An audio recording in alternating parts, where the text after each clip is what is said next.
Համացանցում շարունակում է ակտիվորեն քննարկվել հաղորդավար Վարդան Սարգսյանի հայրը դառնալու լուրը։ Վարդանը դեռևս չի հայտնել, թե ով է երեխայի մայրը, ինչը հանրությանը ստիպել է ամենատարբեր ենթադրությունների հետևից գնալ։ Համացանցի օգտատերերից մեկն էլ նշել էր. «Սա իր առաջին երեխան չէ, ինքն է ասել, որ մի երեխա ունի ռուսից, մի հաղորդման ժամանակ ինքն է ասել։ Ամեն դեպքում աչքը լույս նշված էր մեկնաբանության մեջ»։ Սակայն հաղորդավարը դեռևս այս թեմայով մեկնաբանությամբ հանդես չի եկել։ Հիշեցնենք, որ նախկինում տված հարցազրույցներից մեկի ընթացքում Վարդանն անդրադարձել էր մի քանի թեմաների, որոնք էլ ներկայացնում ենք ձեր ուշադրությանը։ Փորձում եմ կյանքից մաքսիմալ դասեր վերցնել ժամանակ հարազատներիս հետ շփվելու համար։ Հորս մահից հետո նորովի գնահատեցի ընտանիքիս անդամների հետ անցկացրած ամեն վայրկյանը։ Բարությունը կփրկի աշխարհը, նախանձից ձերբազատվելը, աչքին առանձնապես չեմ հավատում, բայց մաշկիս վրա զգացել եմ բացասական էներգիայի ազդեցություն։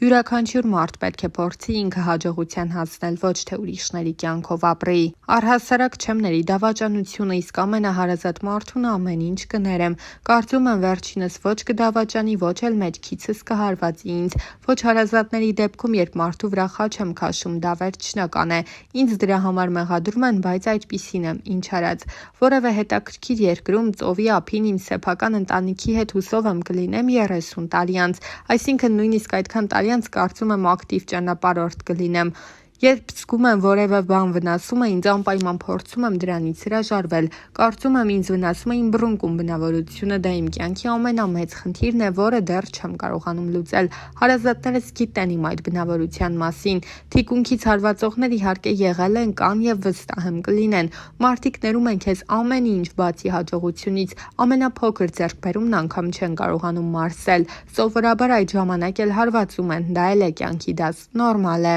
Աղմուկ բարձրացնում, նոր եմ հեռանում, բայց հեռանալուց հետո ձայնս չի լսվում եւ երբեք չեմ վերադառնում։ Իրականում այնինչ ցանկանում եմ փուլ իրագործում եմ։ Օրինակ ճամփորդել սիրում եմ, դա ինձ համար բիզնես դարձավ, շատ աշխատասեր եմ, չեմ սիրում տեղում դոփել։ Միայն անձնականի համար ցավոք ժամանակ չի մնում, աշխատանքս խանգարում է անձնականից։ Իմ հարգալից անհատական վերաբերմունքը մարդիկ առաջինն են նկատում։ Իդեպ դա յուրաքանչյուրի հանդեպ է այդպես։ Գուցե նաեւ դա է իմ հաջողության գրավականը։ Կնոջը հմայիչ է դարձնում առողջ, հետաքրքիր մտածելակերպը, աշխարհայացքը, գաղափարները։ Կնոջը առաջինը դատում եմ ուղեղով, հետո նոր արտաքինով։ Հաճելի է շփվել գեղեցիկ կնոջ հետ, բայց երբ զրուցում ես այդպիսի մեկի հետ, պարզվում է ներսից դատարկ է, հիասթափություն ես ապրում։ Իհարկե, եթե կինը եւ խելացի է, եւ գեղեցիկ, հրաշալի է։ Միանշանակ տեխնիկայի խանութում եմ ինձ զգում ինչպես ձուկը ջրում։ Բրենդային հագուստների հետևից երբեք չեմ վազել, չեմ ձգտել թանկ զգեստներ հագնել։ Եթե իմ հաղորդումները դիտում եք, կտեսնեք, որ մթերքի հետ կապված ես որևէ խնդիր չունեմ։ Ամենահասարակ ուտեստն էլ կարող է ինձ գոհացնել, իսկ լավ տեխնիկայի հանդեպ անտարբեր մնալ չեմ կարողանում։ Հայտնի դառնալուց հետո իհարկե իմ անձի նկատմամբ ուշադրությունն է մեծացել, որը հաճախ ինձ խանգարում է։ Այդքան էլ հաճելի չէ, երբ փողոցում ինձ ճանաչում են։ Ամեն դեպքում հայտնի դառնալուց հետո իմ կյանքում էական բան չի փոխվել։ Հոգեբանի երբևէ չեմ այցելել, թեպետ հորս մահից հետո որոշել էի գնալ հոգեբանի մոտ։ Ամեն դեպքում ինձ մոտ ստացվեց ինքնուրույն հաղթահարել այդ ծանր պահը, իսկ քահանայի անհատապես չեմ այցելել, բայց նաև ճամփորդելիս հաճախ ներկա եմ լինում պատարագների։ Մի խորհուրդ կա, որը հնչել է կենացի տեսքով, բայց դրոշմվել է իմ մտքում։ Մի անգամ մի մարդ ասաց. ծնողներին վերաբերվեք այնպես, որ երբ նրանք չլինեն, ձեր խղճի հետ հաշտ լինեք, ներդաշնակ։ Երջանիկ լինելու համար ինձ ընթրիք է անհրաժեշտ ընտանիքիս հետ։ Երբ նկարահանումներ ունեցան Եթովպիայում, ես չէի սպասում, որ այդտեղի թողարկումները նման մեծ արձագանք կունենան։ Շատերը հետաքրքրությամբ դիտել են ծրագրերը, ընդ որում ոչ միայն Հայաստանում, այլև այլ երկրներում։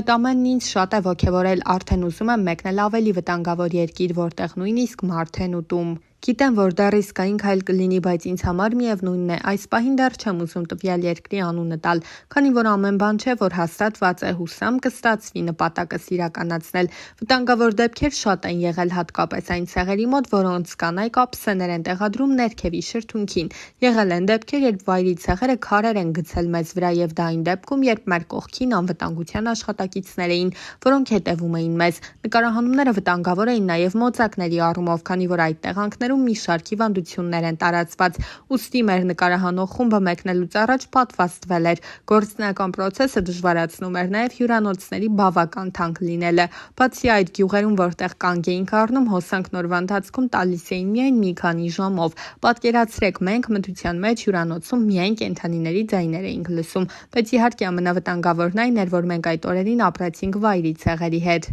Նկարահանման ժամանակ մենք վտանգների մասին բացարձակ չենք մտածում, մեզ համար ամենակարևորը լավ կադրեր ստանալն է։ Օպերատորը եւս չի վախենում, չէ՞ որ այնինչ նկարահանում ենք հետաքրքիր է, իսկ դա ամենակարևորն է։ Ինձ շատ են խնդրում գնալ Հարավային Կորեա եւ նկարահանել այնտեղի աստղերին, կփորձեմ դա անել, բայց չգիտեմ որքանով կստացվի։ Ամեն դեպքում փորձը ցույց է տվել, որ հիմնականում կարողանում եմ նկարահանել այն, ինչ ցանկանում եմ։ Սկզբում աշխատածս գումարը ներդնում էի տեսահոլովակներ նկարահանելու մեջ, հետո հասկացա, որ դա ինձ չի հետաքրքրում, ես ավելի շատ ուզում եմ ճանապարհորդել։ Երկուսն էլ չէի կարող, նախընտրեցի ճանապարհորդելը, ինձ շատ հետաքրքիր էր տեսնել տարբեր երկրների նիստուկացը։ Այդ պահին դա հոգեպես ավելի մեծ բավարարվածություն էր տալիս ինձ, քան երգը։ Գործունեությունս որպես այդպիսին չեմ դադարեցրել, աշխատում եմ ակումբներում, շրջագայում եմ նաև համերգային ծրագրերով։ Ուղղակի ինձ մոտ եթերային դադար էր, սակայն շուտով նաև տեսահոլովակ կներկայացնեմ հանդիսատեսիս։ Իհարկե կա ֆինանսական աճ, որը նաև իմ աշխատասիրության արդյունքն է։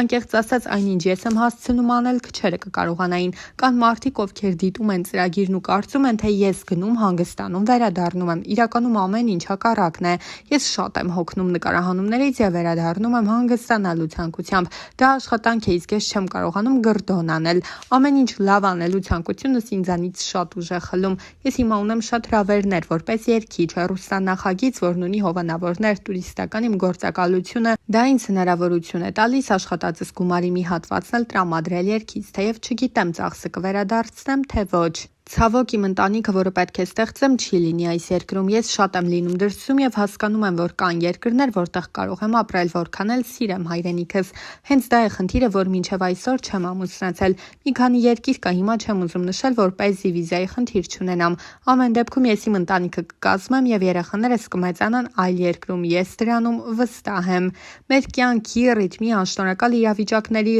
մենթալիտետով է պայմանավորված։ Միգուցե ես այստեղ ապրում եմ ավելի լավ, քան մյուսները արտերկրում, սակայն ես իմ կնոջ եւ երեխայի կամ երեխաների հետ կապրեմ դրսում։ Դրա համար է ամեն բան հետաձգվում, որքան էլ սիրեմ հայրենիքս, ուզում եմ երեխաներս դրսում մեծանան։ Մարդկանց մտածելակերպն ու ժամանակներն են փոխվել, այն ժամանակ Հայաստանում մի քիչ այլ մտածելակերպ էր։ Ես ուրախ եմ, որ շատերից մի քայլ առաջ էի։ Եթե ես առաջինն էի, որ կարող էի ինձ թույլ տալ տեսահոլովակում հագնել ճղված ջինս, այն ժամանակ այստեղ չկային նման բաներ։ Ես խնդրում էի ինձ համար արտերկրից բերեն այդպիսի ջինս։ Հիմա աղջիկները մերկ են նկարահանվում, տղաները դիմահարդարմամբ։ Ներքին հաղթահարման փուլ չի եղել, սակայն ինձ համար ցավալի էր, որ մարդիկ ինձ այլ կերպ էին ընկալում։ Հիմա ինձ ընկալում են այնպիսին, ինչպիսին կամ, որովհետև իմ նախագծում շատ անկեղծ եմ, նշել էր Վարդանը։